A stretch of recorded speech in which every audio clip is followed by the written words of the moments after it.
a lot of people don't believe that a person like me could actually be victimized. And what happened to me has happened to many, many other men in Hollywood. And since I came forward with my story, I have had thousands and thousands of men come to me and say, me too. This is my story. But I did not have the confidence, or I did not feel safe enough to come out, because what happens is, you get blacklisted. Your career is in danger. After that, no one wants to work with you. And it is really, really important, I feel, to keep this conversation going. And another thing is, I heard time and time again about the rights that my predator had, but I was never told about the rights that I had as a survivor.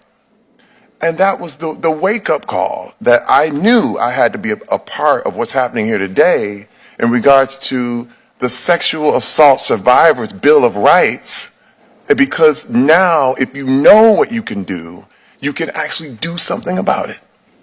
Mr. Cruz, I'd like to just continue where the chairman was in his questioning.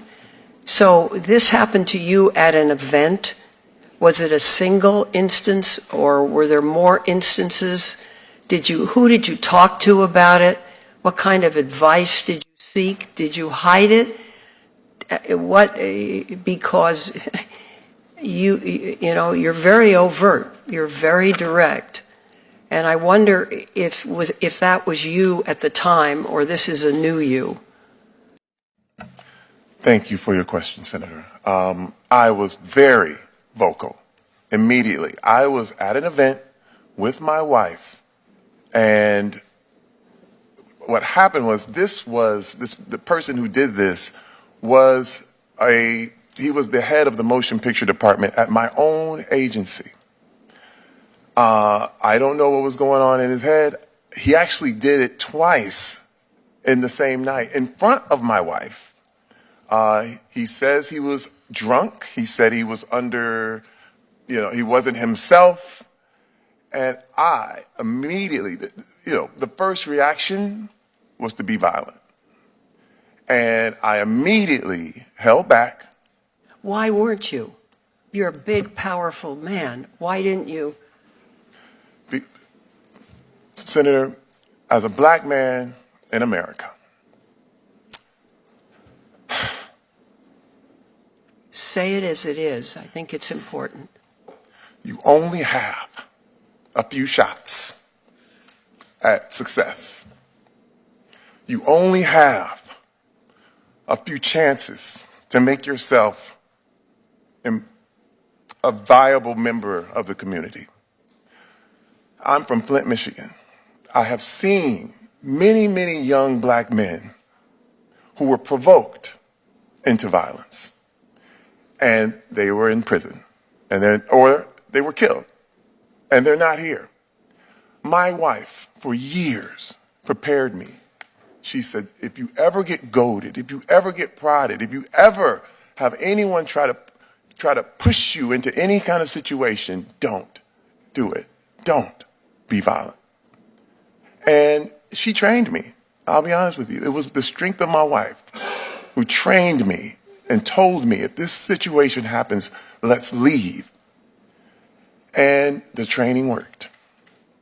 Because I did not go into my first reaction.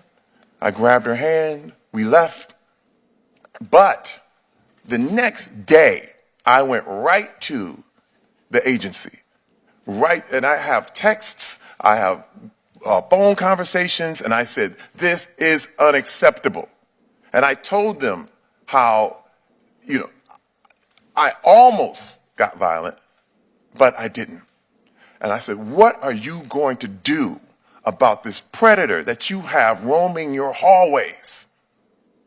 And I was told, we're going to do everything in our power.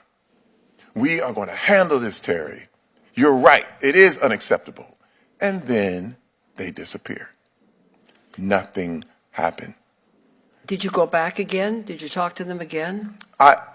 Yes, I talked to And everyone I could talk why did to. they disappear? And I asked that I said, this man actually called me and he apologized. And this was the thing. And they were like, my bad. And I'm going, So you these were kind. supposed to forgive and forget, and that was the agency position, are you saying? That's what they were saying. Yeah. And I said, first of all, we're not talking about you stepped on my foot by accident. That's where, I'm sorry, I didn't know what I was doing. You assaulted me. Assaulted. And I fully expected them to, first of all, to fire this individual. And that didn't happen. I expected there to be an investigation. And that didn't happen. And So it was hushed up.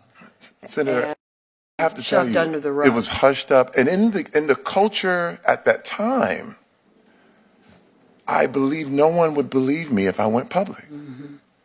I actually was trying to handle it with them. And once the Me Too movement broke, and once I saw some of Weinstein's victims come forward, it actually empowered me to tell my story in support of these women. Let me ask you, do you talk with others? Do you find this is true with others as well, that they are empowered now to stick it out? I see it with a lot of women coming forward.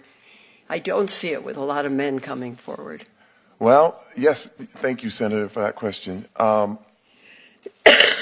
There have been men coming forward, but I have to say that the silence is deafening when it comes to men talking about this issue, simply because you're talking about a complicit system, that men need to hold other men accountable. That is the only way the system is going to change.